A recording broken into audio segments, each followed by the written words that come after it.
Olá, crianças!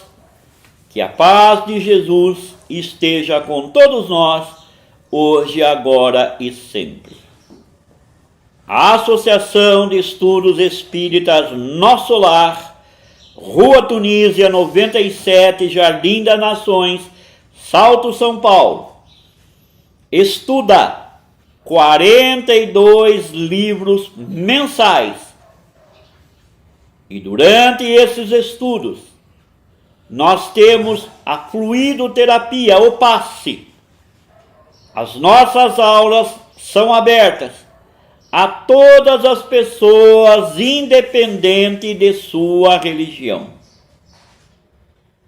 Não abandone sua religião de origem, mas conheça o Espiritismo.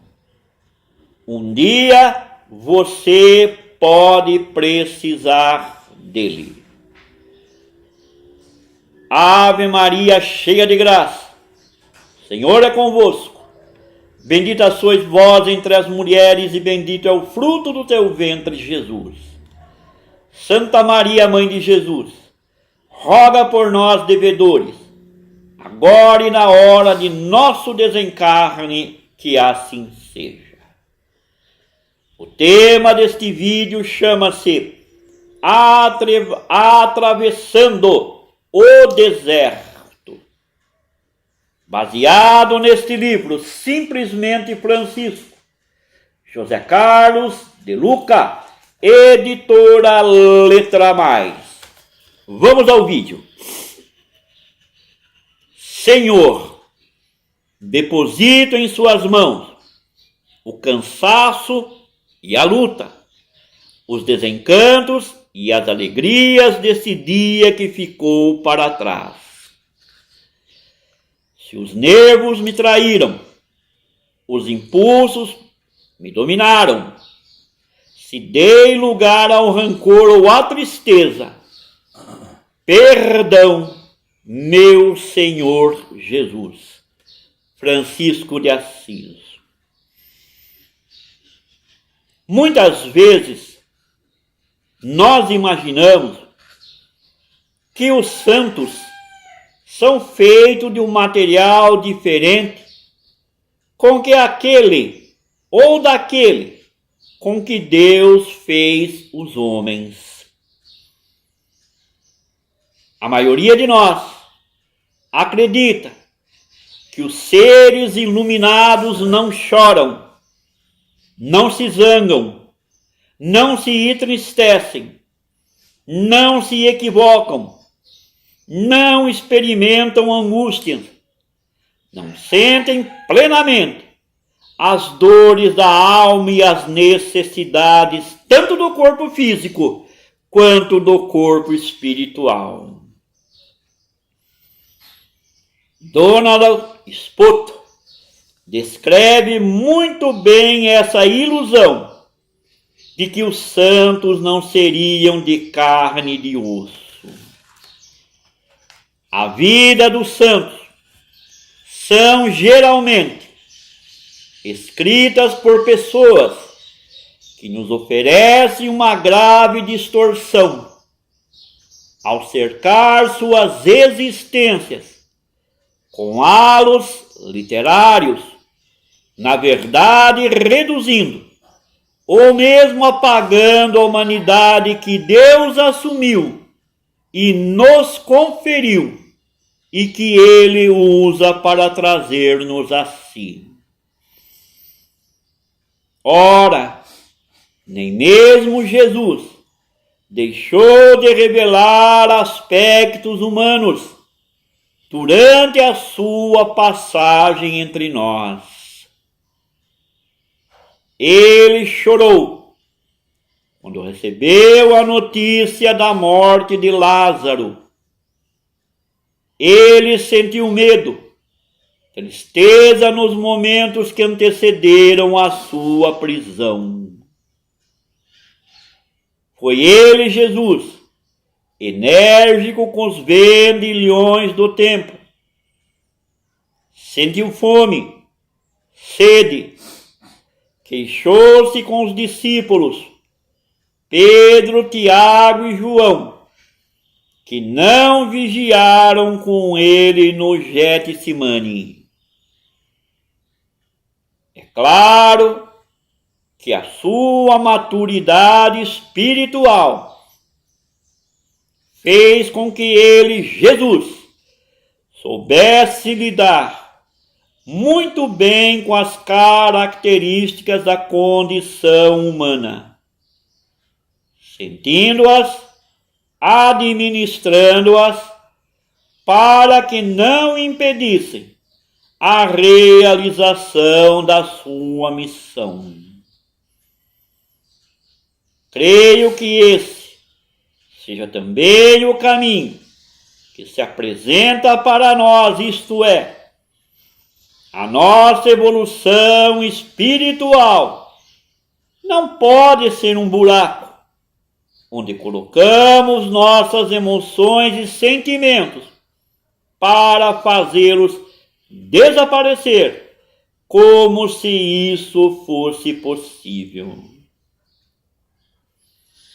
E aí, sentamos em cima desse buraco, fazendo pose de anjo, quando na verdade, como seres humanos que somos e ainda seremos por um longo tempo, as nossas emoções e sentimentos, que são parte integrante de nós mesmos, precisam ser reconhecidos, aceitos, trabalhados, modificados. Afinal, para a psicanalista Melanie Klein, equilíbrio não significa evitar conflitos. Supõe força para atravessar emoções penosas, lidar com elas. Com Francisco não foi diferente. Ele foi denominado o Santo Alegre. Mas isso não quer dizer que estivesse sempre alegre, que não tinha tido muitos e muitos momentos de tristeza. Ele também, com razão, foi chamado de o Santo da Paz, que, todavia, não significa que não tenha experimentado conflitos e disputas. Francisco de Assis foi um homem de muita fé e confiança em Deus. Entretanto, passou por diversos momentos de dúvidas, de incertezas. E é esse Francisco que me atrai, que me diz que eu também poderei seguir pela mesma trilha, buscando o meu desenvolvimento espiritual, sem me desumanizar. Por quê? É no meio das minhas rachaduras que a luz de Deus poderá entrar. Embora Francisco tenha sido excessivamente rigoroso consigo mesmo, submetendo-se a jejuns, a penitências desmedidas, o que veio a afetar a sua saúde, já tão comprometida, ele reconhecia as suas fragilidades humanas, seus medos, dúvidas, culpas, imperfeições e até os momentos em que se exasperava com as pessoas. Francisco foi um santo que nunca se imaginou como tal. Ficava bravo quando assim o chamavam. Trago exatamente este tema neste momento, neste vídeo, para compreendermos melhor o período em que Francisco atravessa uma grande crise espiritual. Que bom saber que o iluminado Francisco também atravessou os seus desertos, porque poderíamos pensar que ele só vivia pregando para os pássaros. Essa crise de angústia veio mais ao final da sua vida. Alguns motivos podem ser apontados. Sua saúde tornava-se mais frágil a cada dia. Seu corpo já estava coberto de úlceras. Havia suspeita de que poderia estar contaminado pela lepra. Em razão da debilidade física, suas viagens de pregação precisaram ser interrompidas. Sua visão estava comprometida. E ele, Francisco, sentia que a morte se aproximava a passos firmes dele. Um outro fator de grande inquietação consistia nos problemas surgidos na comunidade franciscana. A ordem crescera muito com novos membros, se expandira territorialmente a muitos lugares que Francisco não podia visitar por razões de saúde. Além do mais, segundo Chiara Flugoni, Francisco sentia-se incompreendido por grande parte dos frades, e isso aumentava o seu desalento. Tendo a ordem se multiplicado desmedidamente, nem todos os seus membros eram capazes de partilhar escolhas tão difíceis, homens por vezes de limitadas virtudes ou demasiada cultura, distante dos puríssimos ideais de seu líder espiritual. Num inevitável balanço de vida de quem se vê próximo da morte, a sensação de Francisco era de que sua vida tinha sido um fracasso, quer pela completa decadência física que o impossibilitava de seguir a sua tarefa, mesmo só tendo 44 anos de vida, quer pelo pesadelo de ver os rumos que a ordem haviam tomado, muito distantes dos ideais de pobreza e simplicidade com que haviam sido criada. Tudo isso sem que Francisco pudesse fazer alguma coisa. E foi assim que ele resolveu se isolar num monte em Verna, província de Arezzo, numa espécie de retiro espiritual, acompanhado de apenas alguns poucos frades.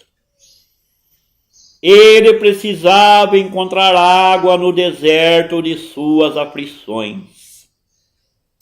Ele precisava saber como seriam os seus dias finais.